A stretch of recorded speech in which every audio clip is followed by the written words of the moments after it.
96% audience score on Rotten Tomatoes, because this am Doctor Who now.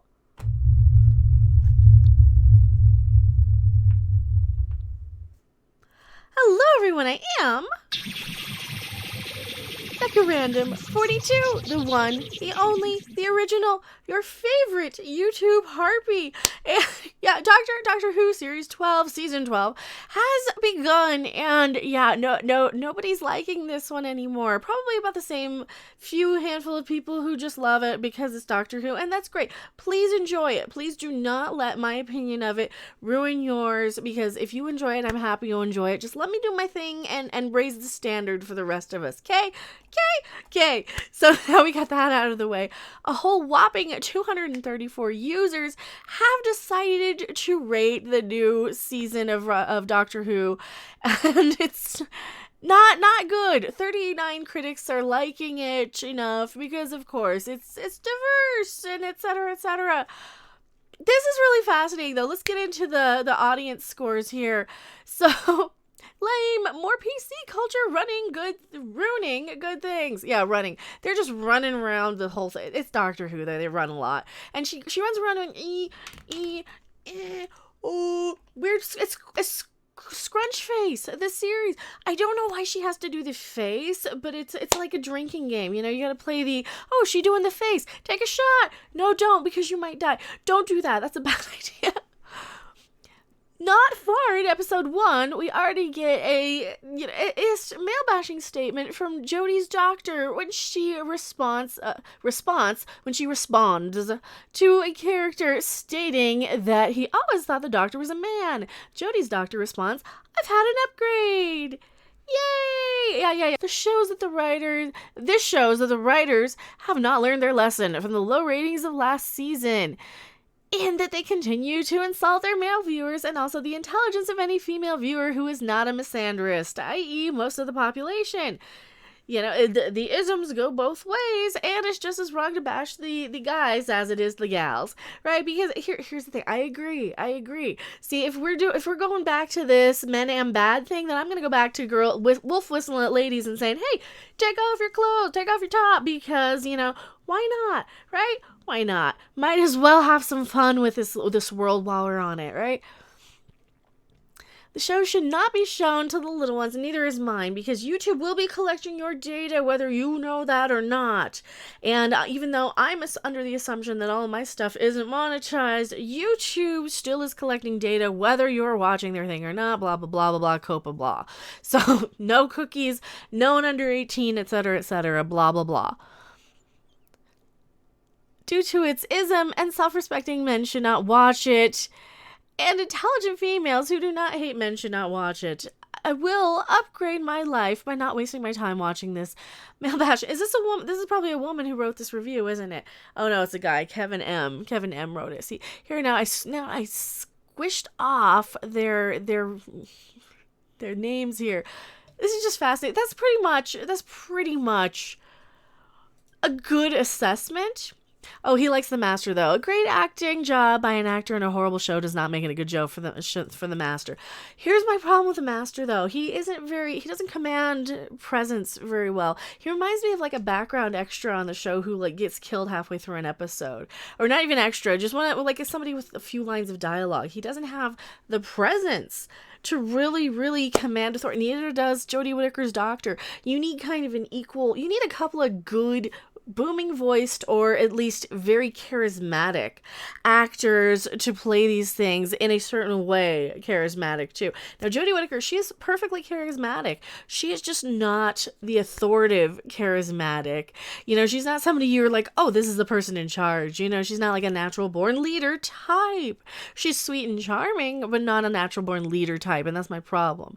Now I've even heard that she was originally going to play Missy, or audition to play Missy instead of the doctor, and they brought her back on for the doctor. Dax D, the show is a pathetic joke. We're gonna agree to that one. This season, it seems to be continuing the same rubbish as the previous. In future years, this will be seen for the vile thing it is, and for how a much loved show was destroyed only on the altar of political correctness. Sorry, BBC, but reverse isms is still isms, and it's disgusting and vile. It is. It's a little male bashy. It's really pathetically male bashy, and it's very eye rolling. And I just kind of tune it out as much as I can when I'm watching it. I think I might stop watching to review. I don't know, or maybe I'll just do kind of live wrap up reviews, because doing a clipped video that I put effort into that has like screenshots, I don't think it's worth my time on YouTube, and you guys don't really seem to care too much either to watch them. So if you guys do want me to continue reviewing it, let me know in the comments. Or do you just want me to cover the behind the scenes garbage, like the ratings? This is great. Oh, this one, I gotta read a positive review, because I don't know if this is a good review or not, because he basically copy and pasted the same thing for this Skyfall Part 2 was interesting in a few ways. I don't know why he wrote it twice, but he seems to like the Master. The new Master really succeeds in making the role his own and is a really good fit for the Master. No, he's not. No, he's not, in my opinion. I don't like him because he's not very commanding, like I keep saying. He's a decent enough actor, and I think I would like him pretty sure. Has he been in Doctor Who before? He really, really reminds me of somebody who's been in Doctor Who before and has been the guy who gets killed off. Still a fun episode. It's better than a few of the season 11 ones. It still has a way to go, but it's a start. Okay. Oh, actually, this positive review is even a negative one. I skipped past half of it. I don't know how to feel with a new story arc yet, as it feels like we're going back to square one. And he even says, I feel the lack of question of how Missy became like this is bothersome, especially with the new plot line for Gallifrey. I don't know how to feel with a new story arc yet, as it feels like we're going back to square one when I've had much preferred them to evolve the Time Lords a bit more. Still, it's a fun episode. It's way better than a few of the 11 ones. Here's the thing. It just drags and drags and drags. Though both parts did. I've been a lifelong seeing every episode that exists. I went really excited and hoped for this season, but has left me frustrated and turned off from Doctor Who. I hope someone can come in and right the ship before this icon is TV is ruined forever. Yes, it's still terrible. Don't even bother. This is way more entertaining to watch YouTubers roast it. Oh, thank you. I appreciate it. He probably means Gary. And also, yeah, it is more fun to watch the YouTubers roast it. The Who is really being emphasized on Doctor Who as of late. This is what happens when you plunder what we once loved. You then abuse us with insinuations you claim to hate and state we are the abusers. So yes, Jodie is too PC and boring to boot. They're just going to say we're review bombing it. I bet they're just going to say we're review bombing it. But here's the thing, though. We don't really have to. We don't have to. Because guess what? The ratings are in, and you're never going to guess what you know what? No, we'll just show it to you. ITV's Dancing on Ice debut beats Doctor Who episode 2 in a ratings battle. It was the conclusion to a cliffhanger. It was a conclusion to a cliffhanger. Yeah, I get it. It's the premiere, right, of Dancing on Ice. It was like the first episode. This is fascinating. What is Dancing on Ice? I don't know. It's going to be another reality show that they're going to copy over here in the United States, aren't they?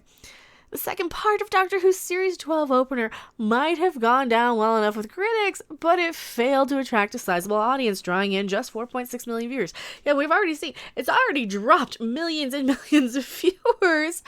Because it's just not that good. People want to watch this. They want to come in and give it a shot. I want good Doctor Who. I hear the theme song. I'm like, ooh, baby. And then I always get my hopes down. I always get let down, get crushed by, okay, and now it's just boring and I want to watch anything else. Do better. Come on, Doctor Who. Do better. You're a franchise that has survived 50 plus years. But still, you can do better. And to be beat out by guys ice skating and dancing around, what are you doing? Ice skating is more popular. Ice skating is more popular than Doctor Who. I have to repeat it because it just doesn't make sense to me. This is down 300,000 from the series premiere on New Year's Day. So they're even lost 300,000. 300,000 people said, you know what? I don't care how the second part ends. I don't care about the conclusion of the season premiere. And here's the thing that I really hate about this. They have the balls to say, oh, it's the New Year's episode. It's the New Year's episode. It doesn't feel like a special episode. You know, the Christmas specials and all of those had different companions. They felt like specials. This felt like it could have been a Christmas episode that just got lumped on, like it's an old script that was reworked for these companions. That's why they had to bring in the Lenny Henry stuff and the companions on the plane. That's what it really feels like. It doesn't feel like anything else. It's like two scripts mishmashed together, just like Jodie's little scrunchy face when she does that. It's like, ew, ew. Down 300,000 people didn't care to see how it ended. They didn't care to see what happened after the first one. They didn't come back. Represents the lowest overnight ratings figures for the current, and it's the lowest yet. This is just a pathetic mess. How is Doctor Who so pathetic that the second episode, the second part of a two-parter, the conclusion to a cliffhanger, is the lowest rated episode ever? I don't get how they did that. I don't get why. I don't get how they could fail so grand. But they did. It's like they're not even trying. It's certainly a long way off of the 8.2 million viewers who tuned in to watch Whittaker's very first appearance as the iconic character back in 2017. And the team will be hoping that catch-up figures are particularly strong this week. They won't be. They won't be. Oh, no. Because nobody cares that much. Because nobody cared. Come on. Nobody cares enough to watch the review of the second part. They want to see, okay, did it get better? No, I'm out. And the same thing happened with Star Trek Discovery the second season, and I guarantee you the same thing's going to happen here. You're going to have fewer and fewer people caring even about the episode reviews, right? You're going to have the few people who are like, oh, let's see what happened on the latest Doctor Who. I'll have, some random YouTube chick like me go and review it for you because I don't want to watch it. I'd rather spend 15 minutes and get a recap and get it roasted in a humorous way than watch a 50-minute plus episode. It was an hour actually without commercials. It was really, really long. The sci-fi juggernaut was beaten in the ratings by ITV's Dancing on Ice, with returning reality show bringing in an average audience of 5.14 million for its Series 12 premiere. Meanwhile, fellow ITV celebrity talent show The Masked Singer, which became the channel's biggest reality show since launch in 2013, debuted on Saturday, predictably saw its figures drop off slightly for its second outing. 4.3 million viewers tuned in to see former Home Secretary Alan Johnson become the second celebrity to be unmasked, down from 5.5 per episode. More people still are watching this. More people are watching them, like barely. This is barely, just 0.3 million. Oh, this is not a good sign. How are you failing this badly? How are you this pathetic, Doctor Who? Be better. Be better. Try harder. Put some effort and pride into this. We want to love it and consume it. I want to be just as excited to watch the show as I was to open up a box of all of the Doctor Who audiobooks on CD. All of them. And it's a lot of boxes. You can't see them. It's a lot of boxes. Those boxes, all Doctor Who. I was more excited for those than to watch the current production that has visuals and special effects and the TARDIS that you can see and is new and airing. How are you failing so badly, Chimballs? Do better. I am Mecha Random 42, and what are you watching this show? Do you care about Doctor Who, or just caring about what the YouTubers say? See you guys later. Bye. Thanks for watching. If you liked it, make sure to hit that like button, and if you want to see more, don't forget to subscribe. See you in the next video. Bye.